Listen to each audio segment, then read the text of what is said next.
Om Asatoma Sadgamaya Tamasoma Jyotirgamaya Mrityorma Amritam Gamaya Om Shanti Shanti Shanti. I am really very happy to be in your midst in this institution and very happy to see your enthusiasm. I can see the hall is almost full. So this is an interesting topic to all of you, naturally, art and science of attention, because we all know our success depends on the attention we put into things. You see, I get down to business immediately. I'm not going to tell you the importance of attention. You know it very well. Being students of a medical college, engineering colleges, you know it, that your success entirely depends on that. So we are going to go into the heart of attention. What is it? How to manufacture it? And what are the factors required to bring your attention into full bloom? What are the obstacles to it? And all of this knowledge, which will help you master any situation, reach success in whatever you are doing, it comes, from your own psychology, the yoga psychology. Aapne suna hoga, the yogic sciences, it's a whole science in itself, which teaches you how to handle this equipment. Not merely the objective world. Please see this. The objective world, the objective sciences, we have developed enormously. What we have not paid too much attention to is this particular instrument, how it works, how it functions, what are its depths, how do we muster this level of attention, which is our own property, to achieve success in the outer world. So if this we get a hold over, your success is ensured. That is the importance of this science. And that is why we will be studying yoga psychology. We will be studying something from the Vedanta. We will be studying something from Vivekananda's works on this topic. You might have heard of the Patanjali Yoga Sutras. Yes? Is the most comprehensive information on attention and concentration. So we will be studying from that. And we will put everything together to get a real summary of how to build up our attention spans. And what is it that is holding us back? Now, in yoga psychology, it is very clearly put that you are capable of 5 natural states of mind. You might have heard something of this, but let me put it here very briefly. The 5 states of mind that they speak of is the mudha state, the kshipta state, vikshipta, ekagra, and niruddha. These are the 5 states that yoga psychology talks about. And a lot of commentary you will find on this by Vyas and others. What are they trying to say? You see, the mudha state and the kshipta state, maybe you're quite familiar with, because the mudha state is the dull tamasic state when the mind does not want to move, does not want to think too much. And maybe the state you feel on Sundays, where it's lazy, unmoving. That state of mind will not get you anywhere. That state of mind is okay, maybe occasionally it happens, but it's something to be got rid of. That is not a solution to anything in life. The next is the kshipta state, where the mind is extremely restless and distracted. So this state also we know what it is like. When the mind is simply out of control, thoughts are just happening. We are not thinking. They are just going on. And occasionally you just become aware of what is going on in your mind. It produces immense restlessness within. And you really feel, where am I going with this kind of a mind? So many of us are occasionally in kshipta states. Then we have the vikshipta state, which is the state of being preoccupied with something. This is a state also which you have experienced. All philosophers, scientists, usually they remain in this state, where you are preoccupied with some particular subject, with some definite, specific ideas, and your mind revolves only around that. So this is an important state to achieve and maintain and sustain in order to achieve success in life.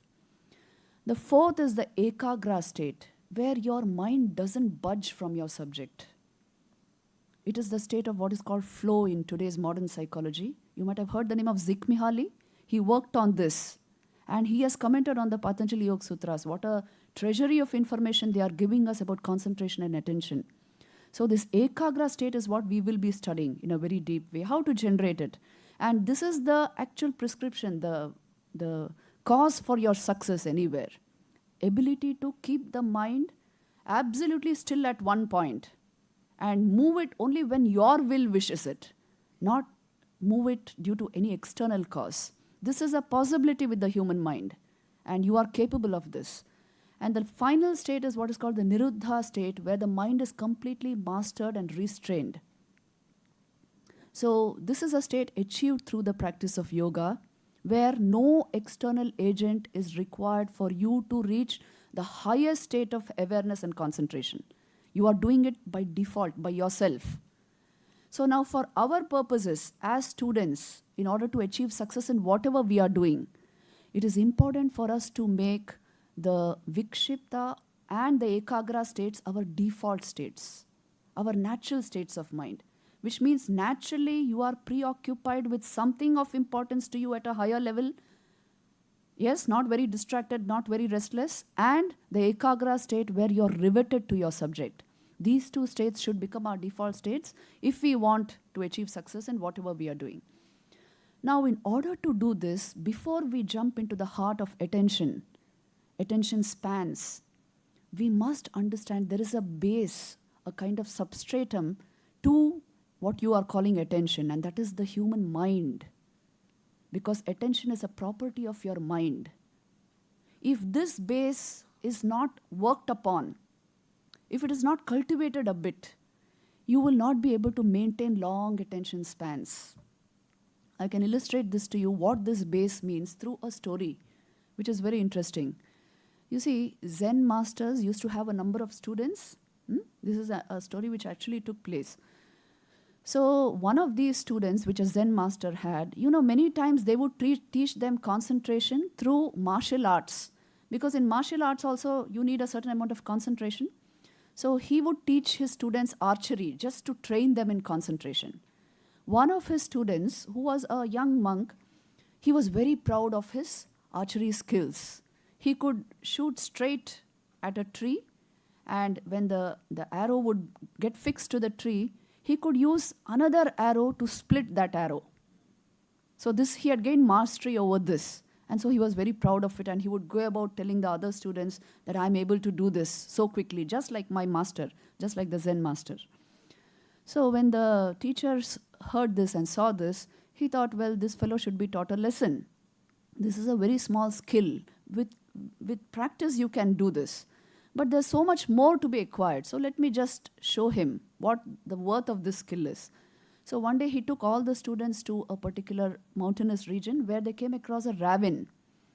And in that ravine, it was a small ravine, but a tree had fallen in such a way so as to bridge the gap in the ravine, and the trunk of the tree was across like this.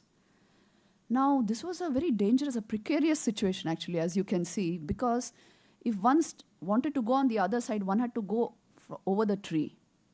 And the teacher, the Zen master, he quickly climbed that trunk of tree, went to the center of that ravine. There was a huge canyon there. So if he fell, he would go right rock bottom and, well, he would be killed. So all the students were just looking like this, and he went there, stood firmly in the middle of that tree trunk, and shot an arrow at a tree, and shot another arrow which split that arrow. Then he quietly moved across and went to the other side. Now his students were watching this. Even this student, who was very proud of his skills, he was also watching it. And then the teacher said, okay, come on, now you do it. And now this fellow was stricken with fear. What if I fall? What if I lose my balance? And it is such a dangerous situation. I can't do it. But then how can he make a fool of himself in front of the other students? He's so proud of his skill. So somehow he went there. And he managed to stand up in the middle of that ravine, in the middle of that tree which was fallen like that. And then he was so fearful within, so panic-stricken, that he actually could not shoot his arrow at all. He tried to do it, and it went somewhere. And then he just sat down there and started crying and weeping and said, Please save me. I am too full of fear to actually do what you're asking me to do. Please save me in this situation. And then the teacher came and held his hand and led him out of that situation. Then he told him, look, my son, skill alone is not enough. The mind must be calm. The mind must be without negativity. If your mind is in a very balanced state, you can muster the attention to do anything. If the mind, the platform for your attention, is absolutely restless and shaky, you see, you cannot do anything. And life situations are such, many times you will have to balance on beams. Many times you will have to face situations where your reaction can be very immediate. Your reaction can be very negative. In those situations, to maintain a balanced state of mind so that you can keep your attention on what you want to achieve is very important. So more important than skills you can develop with practice is the platform you provide for those skills, your mind. And that is why work on your mind. Then stabilize your hand, develop the skill, and you will achieve success anywhere. So we will first be studying this mind management, how to handle our mind, our thoughts, the thought processes continuously occurring in our mind, how to handle our emotions, and then how to handle our attention. Because it's all connected, they are not different things. You will find this mastery over attention in many lives. In fact, the difference between success and failure is due to this. You know, Vivekananda's life, you find incidents where he had achieved this complete mastery over mind and attention. I can give you one simple incident before I start with the actual mechanics of mind management. Once Vivekananda was in Meerut, and he had been visiting a library. He was a voracious reader, you see, and he would ask books from that library to be brought to him through his brother disciple Swami Akhandanandji. And the librarian, every day Swamiji would ask for a new book. He would return the book which he borrowed yesterday and ask for a new book. He was actually studying Sir John Lubbock's works. And every day a new book. So one day the librarian commented that how can this man be reading one huge volume every day? I don't think he's reading it. And when Vivekananda heard of this, one day strolling that way, he went to meet the librarian and he said, I do indeed read the books. So you can send me the books I ask for. Every day I read one book. And the man said, how is this possible, Swamiji? Then Swamiji said, okay, all the volumes that I have read, ask me anything from that. And you know, the trial took place right there. He asked him just from any of the volumes, some 8 volumes, anything he's just picking out and asking, and Swamiji is giving the exact answer and even verbatim quoting what is in the book sometimes. Every day, one huge volume. How is this possible? Then he asked him, this is superhuman. How are you doing it? Please tell me. And Vivekananda said, you see, just observe how a child starts learning. Initially, when you say A for apple, you introduce the child to the word apple. What does it do? It just focuses on the first letter, A. It will repeat it loudly, maybe A, then P, again P, L, E. It is focusing letter by letter. Gradually, as it grows up, it is able to focus on the word apple without going letter by letter. So also as your mental faculties increase, as your powers of concentration increase, you will focus on the whole sentence. Not just looking at the sentence, you know what its meaning is. And then you will focus on the paragraph gradually. Just you glance to the paragraph and you know what the author is trying to say. Finally, it's the page. You know, very sensitive, concentrated mind, just it will go through the page like that and it soaks in the information. I am doing that with books, Vivekananda said. I just glance through the book and I know what the author wants to say. I can soak in the entire information. It is just the power of concentration and unflickering attention. Of course, Swamiji also said, purity of mind is required for this. If all these things are put together, your attention will remain riveted. It will move only when you want it to move. It will function as you want it to function. So this is a possibility. You can soak in the entire information. You see, like this video camera, it is soaking in the entire data from here, taking in the entire information. So also you can soak in the entire information in your books, from your laptop, anything, if your mind develops that ability. If your concentration, your attention does not flit from object to object.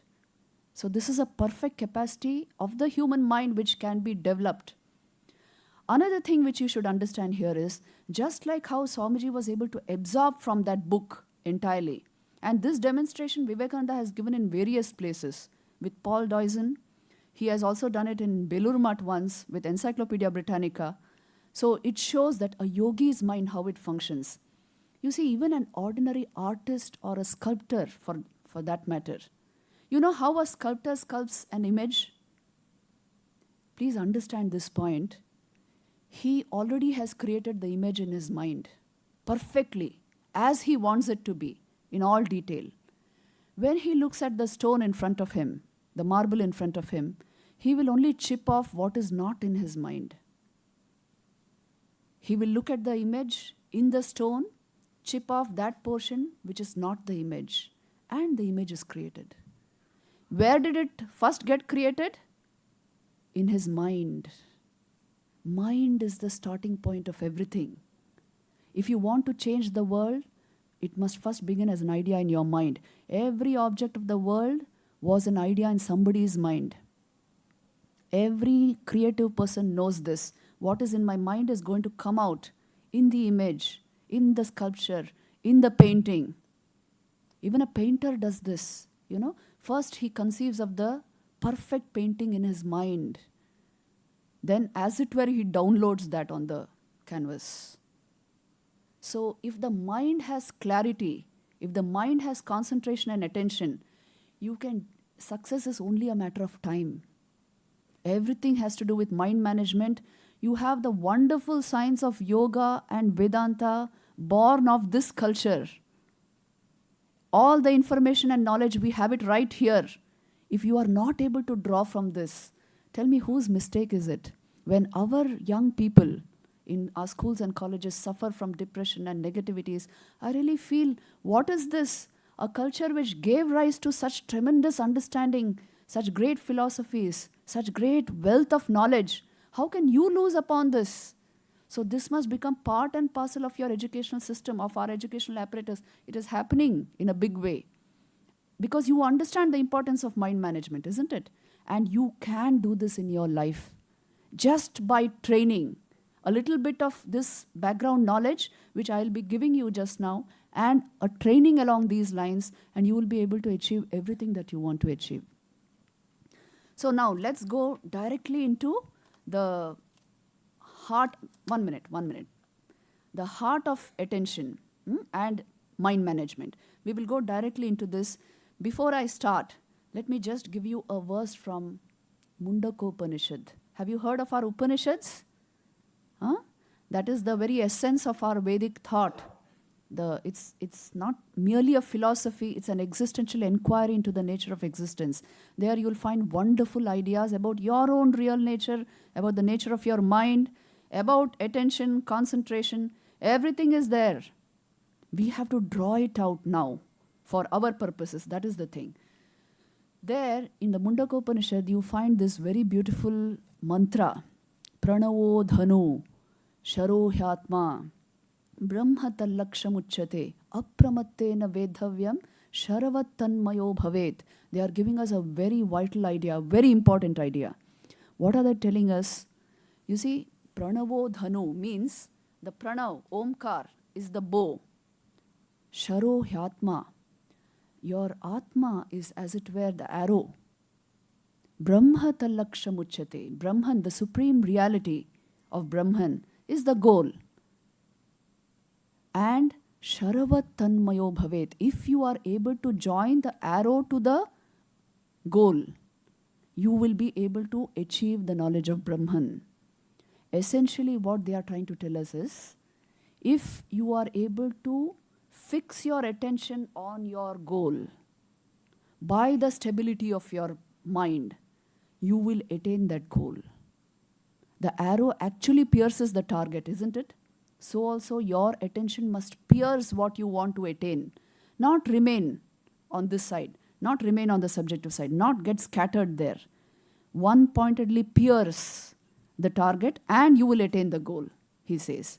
So how do we do this? This is what we are going to study now with the help of slides. First thing is how to stabilize the mind so as to build up the power of attention. Secondly, we will study attention in detail, what it involves. Let's go into the PPT. The basic thing about mind management is you must learn to bring the entire body-mind complex into a state in which you can handle it. That's why we use the word control. Control is central to development. What does it do? It takes your energies to the next higher level. You see, that's a picture of police dogs in training. This is one of the experiments, one of the tests given to them.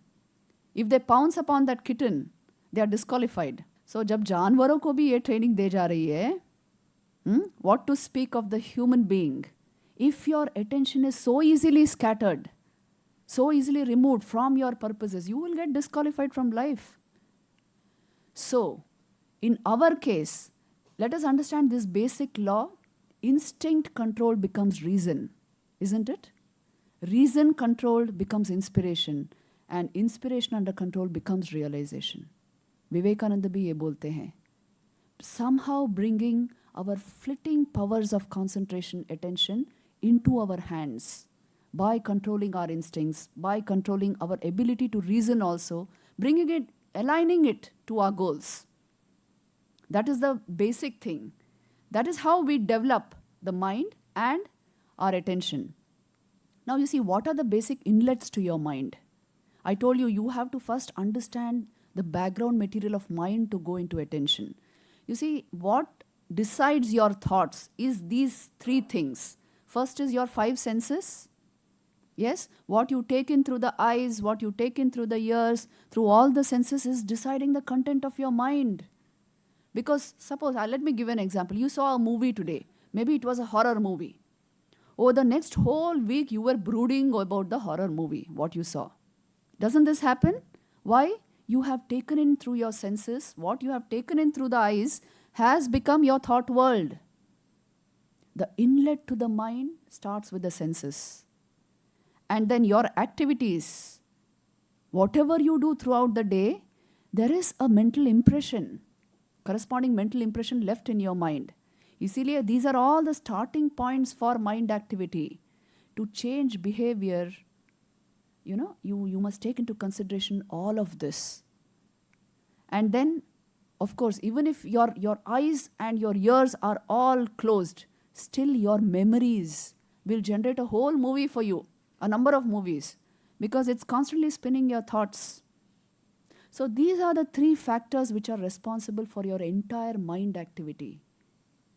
Please see this, the five senses, your activities, and your memories. So to a certain extent, if these are handled with care, your mind will remain stable. You can handle your mind perfectly. Your thoughts, your emotions, everything will be in your hands if we can stabilize these. Look at this slide. The contents of your mind depend upon your thoughts, your emotions, drives, attitudes, impulses, and they in turn depend upon your intake through the senses. Sense exposure creates the content of your thoughts. So conscious control of senses becomes the first step. And then your activity creates impressions which may bypass your conscious mind. Right?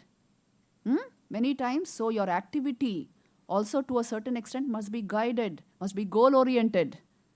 And then what you think also depends on your previous experiences stored as impressions or sanskars in the subconscious, which sprout on the conscious plane as memories.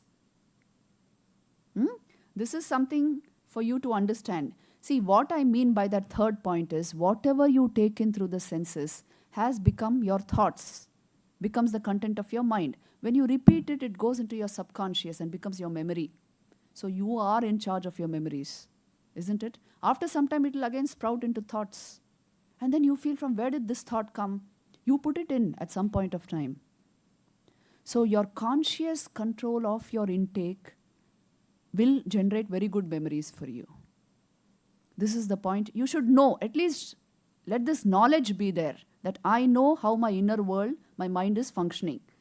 Now, let us take a closer look. Once you understand this is the background of the mind which I'm giving you, how you are taking in sense impressions, how your mind is working, how your memories are generated, and what are the factors responsible for your mind activity. This is what we saw just now. Now, I will introduce two technical terms here from Yoga Sutras, which are vritti and pratyay. Vritti means the fluctuation of thought in your mind. What exactly happens when you think? Your mind undergoes a modification. This is an important point to note. You see, anything coming into your mind, don't think, well, you are completely detached from it. It actually creates a vritti, a modification in your mind, a kind of a fluctuation. If you throw a ball at a rubber sheet, what will happen? The sheet, as it were, warps around the ball, isn't it? So also your mind warps around your thoughts. It is modified by your thought content. The thought is what we call pratyay. The warping of your mind is what we call vritti. So get these concepts clear, because a lot of what is happening in attention depends on these concepts. I'm giving you the very in-depth yoga psychology. Vrittis and pratyays are generating your mental world. If your vrittis and pratyays are conscious, deliberate, goal-oriented, you will have a wonderful mental world. You will go where you want to go. You will have beautiful thoughts and wonderful emotions. You will enrich your life. And if these vrittis and pratyays are totally out of control, then, well, you are at the mercy of what is called compulsive thinking. The outer object is deciding what you think, what you feel, which way you will go. Your mind is not in your hands. So this basic psychology you should know. What is a vritti? It is a modification of mind by the impulse that is coming in, the thought which I'm generating through my sense intake. So these two are the factors responsible for your entire mind activity. Now, look at this picture. It has a lot of ideas put together. Look at the topmost image there. You see how the vrittis are fluctuating in your mind. Every vritti there has a different pratyay, isn't it? There's a different image within every vritti there. Now, the first image is that of your home. Maybe when you were concentrating on your studies, you suddenly thought of something at home. So I have put the pratyay there, a house. Then you thought of what you had for breakfast. So that is the next pratyay. You see, the vritti is going on, the modification of the mind is going on constantly, and the pratyay is every time different. Then you thought of what you will play in the evening. So different pratyays and similar kind of vrittis are there. Right? You understood the two concepts? The modification of your mind is continuously going on. That's why you feel this sense of restlessness all the time, because your mind is getting modified with every thought. And the thoughts are continuously different. So this is the normal state of mind in an ordinary human being. As you practice concentration, what will happen is, you see, unstable vrittis and dissimilar pratyays is the ordinary state of mind, obviously. But if you stabilize your vrittis, although you may have a few dissimilar pratyays, you come to a focused state of mind, which means no matter what intake you take and what thought is created in your mind is so stable by itself. It does not readily modify according to the pratyay. It is very stable. So this is your learning to focus. If you are able to manufacture very stable vrittis and similar pratyays, the same thought form, and a very stable state of mind, then you generate the concentrated mind. Look, that's the third point. This is how you start manufacturing the highest level of attention. You have stabilized mind itself and you have stabilized your thought forms. Absolutely. So very stable states of mind, very similar thoughts, and a concentrated mind is generated. Now, non-fluctuating vritti is rising and falling at the same point, and the same pratyay is the meditative mind. Please see that. Meditation में हम क्या बोलते हैं? You concentrate on one object for a sustained period of time, for a long period of time. Why do we ask you to practice this? So that you generate this state where the mind is minimally fluctuating. And the pratyay is the same always. If you are able to generate this state, you have gone into the state of meditation. If you go into the state of meditation, you go into the state of ekagrata, high level concentration. So if this kind of a state is practiced, you will naturally develop the art of attention because you have understood its science, what is behind it. So you see, the entire knowledge is available to us. The way to generate a concentrated mind is through the power of attention, and attention is your own property. More than the modifications of your mind, the pratyay, the incoming thought, more than all of that, actually thought is generated by the incoming data. That is why I'm calling it incoming thought. So all of this may be still external to you, but attention is something which rises from you. If you are able to have this background of mind, a very stable mind, then you can muster the highest power of attention. You see, this is what attention means. Attention is a steady beam of your awareness generated by your will. It is your own awareness directed by your own will. So it's your own property. You muster your attention towards a particular object. Look at that scattered beam there, the second image. If the attention is like that, you cannot achieve much. Isn't it pretty obvious? But if it's in a single beam, if it's falling, it's like energy being concentrated on something. So you can soak in the information, soak in the knowledge perfectly. If the attention is like that beam, take the example of a laser, an objective example. A laser you can do even very minute surgery with a laser beam because it is a concentrated photonic light. Isn't it? Anything concentrated, you can do enormous work with it. Anything scattered, you can do very little work with it.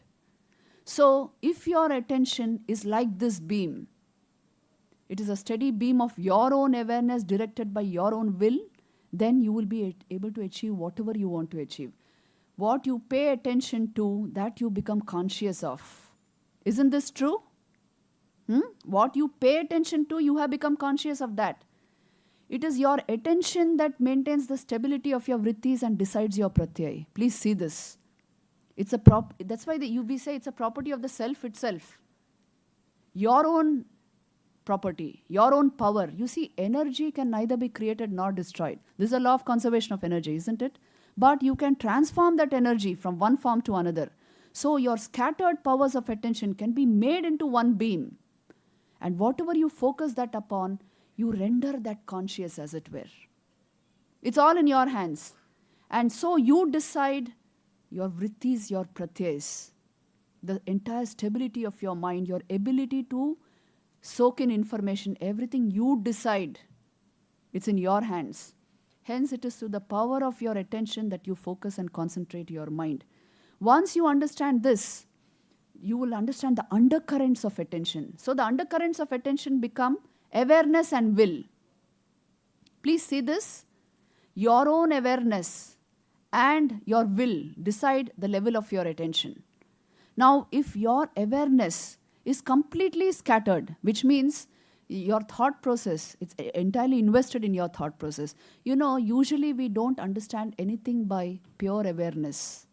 We usually know awareness as invested in the thought process, as thoughts, emotions, attitudes, all these things arising in our mind. If I use the word pure awareness, you may not have thought about it too much.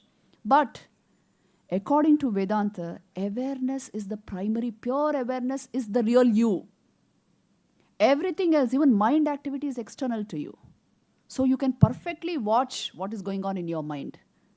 It is an objective process. The mind itself is object. You, the awareness, are the subject. I'm giving you an important Vedantic idea here. Any point of time, you, the awareness, are seeing your thoughts, feeling your emotions, looking at your attitudes, interacting with the world of objects outside. You, the awareness, are doing this. That is why awareness is not even your property, it is you, essentially. Pure awareness is what is called the Atman, the self within. And this awareness is getting invested in the thought process, so your thoughts are becoming conscious thoughts. It is getting constantly invested in the thought process. Now, the thing is, if you can isolate this awareness even a bit, you will have enormous power within you to direct your will towards your goals. You know, let me give you a simple example here. It's a very beautiful example which actually happened in the life of Rabindranath Tagore.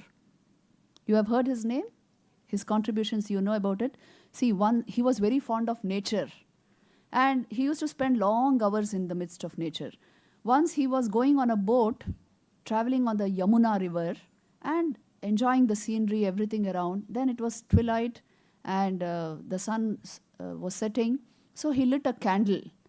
And in that beautiful atmosphere, he tried to write some poetry.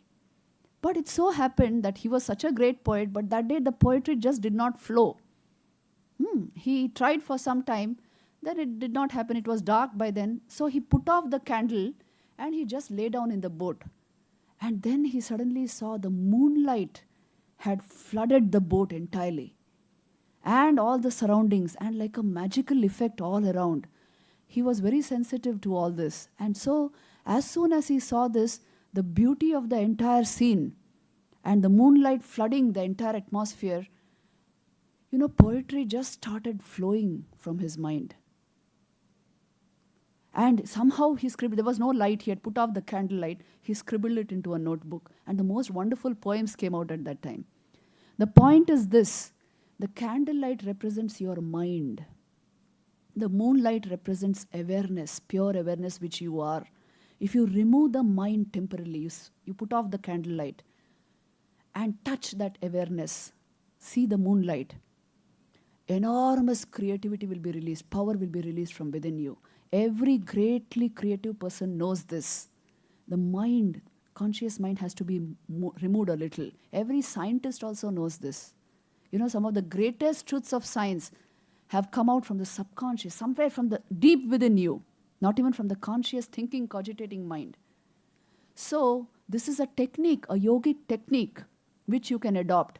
If you intensify this pure awareness, you know, not that you are intensifying awareness as such, because awareness is always there. Mind is flickering.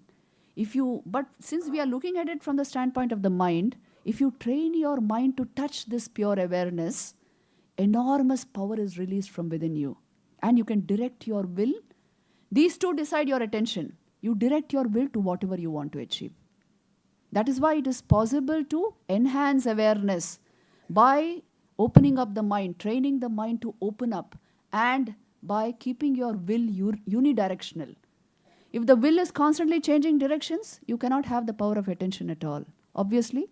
So this is how you culture awareness and will in order to master your attention. These are the undercurrents of attention. Understand, this is in-depth yoga psychology. If you can understand the basic fact about your mind, you know how yoga sees mind? It is thoughts flitting upon awareness. If you remove that thought world, if awareness comes to the forefront, Vedanta will say awareness only is the truth about you.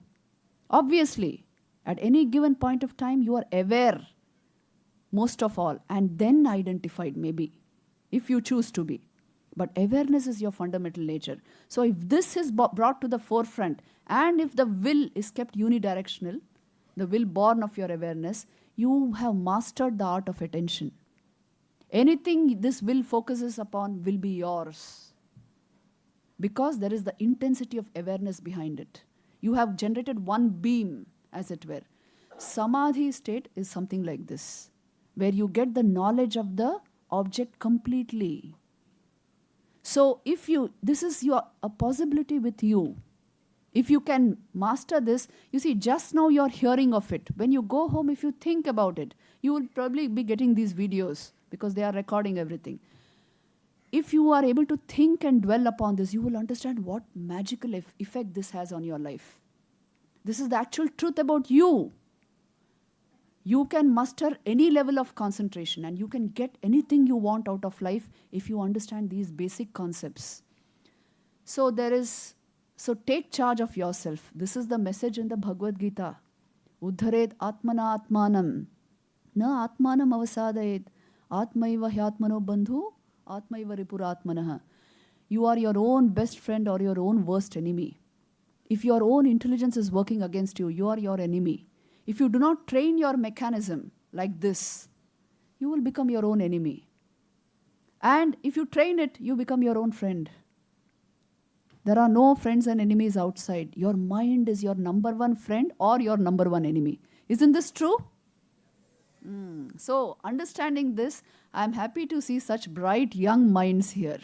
Understand the importance of training this equipment a little. This is all I want from you. You can master the highest levels of attention if you just do this much. And if you leave it into the hands of somebody, somebody should direct my thought process. I'm too lazy to do it. Somebody should decide what emotions I should have. So then you are a slave to the outer world, isn't it? Is there any meaning in living like this? He is a man who is in charge of himself. And you can decide your life's experiences, the quality of your life, if you have a little bit of this substance in you. So your own psychology, this is, yoga psychology belongs to your heritage. Vedanta belongs to your heritage. It is telling you fundamental facts about yourself.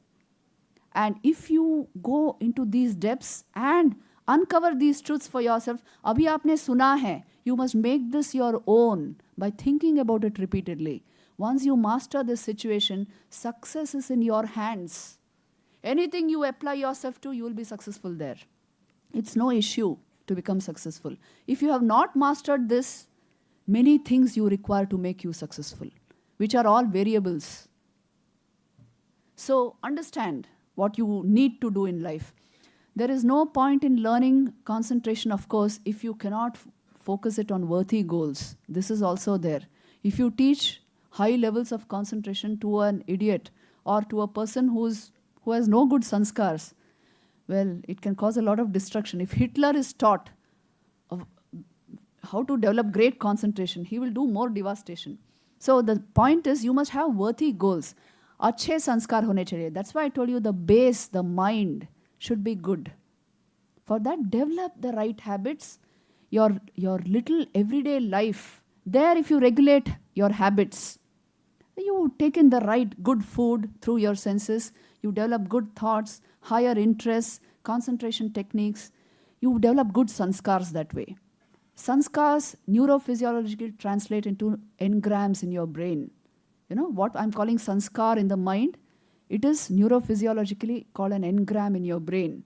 So when you have the positive engrams, you know your neural pathways. You know how you will function in any given situation. You know your decisions will be firm. You develop confidence. You develop clarity. You build your life. This is the way to practically build life right at this age. Today you are medical students. Tomorrow you will be in such responsible positions. If you are not in charge of yourself, don't think anybody is going to sort of excuse you from life. You will be blamed for everything. You will be pointed to. You will be looked up to or looked down upon. So you must be in charge of yourself, always. Your center of gravity should be within you, isn't it? Not in somebody outside of you, something outside of you. So if you know these basic facts about attention, about mind management, you can handle yourself perfectly in this world, no matter how changing the situations outside, how precarious the tree upon which you have to stand and shoot your arrow, you will do it successfully. Knowing this, okay, this is just a picture about the 5 states of mind I told you about. Please see this, the last 2 states, Ekagra and Niruddha, is what yoga psychology focuses upon, how to generate them. It's all in your psychology, yogic psychology. And if you learn that, you will see that these 2 states are self-directed and self-sustained. They are done by your own will. They are not dependent on objects outside. You attain to, you see, this is the difference between what we understand by flow today and what yoga psychology in addition has to contribute. Your states of flow should be self-generated and self-sustained, isn't it? It should not depend on the object. Usually flow is understood to be a function between skill and challenge. Have you noticed this? If there's a very challenging situation, suppose you're faced with a big mathematical problem and you have the skill to solve that problem. If skill meets challenge, flow is generated in your mind. A state of complete absorption there is generated. But your state of absorption should not just depend on the challenge. This is what yoga is telling you. At any given point of time, whether the challenge is there or not, you must be in an alert state. You must be in a state of optimal activity in the mind, a state of deep inner alertness and calmness, and then you will be successful anywhere. These are some of the secrets of success which yoga psychology gives you. Now, let us go to this last point, basic techniques to control thought. See, basically, practically, what do you do? Just go through this. The right exposures, right ahar, what is called, will generate the right states of mind, isn't it? It all starts with the senses. Rhythmic breathing and posture can be tried to calm the mind. Whenever you feel very restless, you can try rhythmic breathing and posture. The picture I have given there is the picture of one thought. We are going to analyze a thought. What does it contain? What are the ingredients of a thought? You see, an idea will be there. Usually an emotion also will be there. And your vital energy is enmeshed in all of this. That is why it appears like a conscious thought to you. How will you control this thought? By controlling any one of these, the idea, the emotion, or the vital energy there. So these are all the steps towards that. Right exposures, rhythmic breathing and posture, right conduct, how you conduct yourself, even physically. That to a great extent decides the states of your mind. Then Pratipaksha Bhavanam, which means what is called cognitive reframing. Whenever you are in a state of negativity, you deliberately bring in positive thinking. It's called Pratipaksha Bhavana in Yoga Sutras, which means suppose you are in a state of anger. You deliberately bring in a good emotion. Try to be understanding of the situation.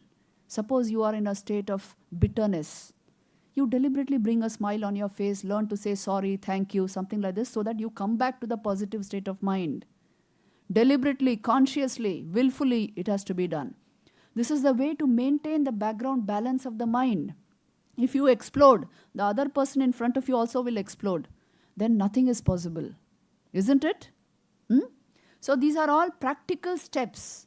You see, the next step is regulated lifestyle and habits. A little bit of this is required. Getting up anytime, not having breakfast, having brunch straight, then sleeping maybe at 12 o'clock or 1 o'clock. Little bit of regulation of lifestyle. I know some of you are laughing because, well, it just happens in student life. But, I work with IITians, and after hearing all this repeatedly, they also say, yes, regulated life is very important for concentration. A little bit, as much as you can, regulate your life, your eating habits. A little bit of sattvic living is required for you to muster the greatest powers of attention. If the wrong type of food is in your stomach, if you suffer a stomach upset, your mind will dwell only on the stomach. Isn't it? ये आपका ही अनुभव है ना? इसीलिए a little bit of regulation of lifestyle. You know it. So, make service a habit, a little meditation, prayer, deep thinking, studies. All these are going to affect your mind. They are going to get you towards where you want to go. Then, here let me tell you, mind affects mind. That is why good company. You already have a number of faculty members here who are deeply into all this. I saw that. And so that generates you can connect with them. You can connect with good literature. So it's a way of elevating yourself consciously.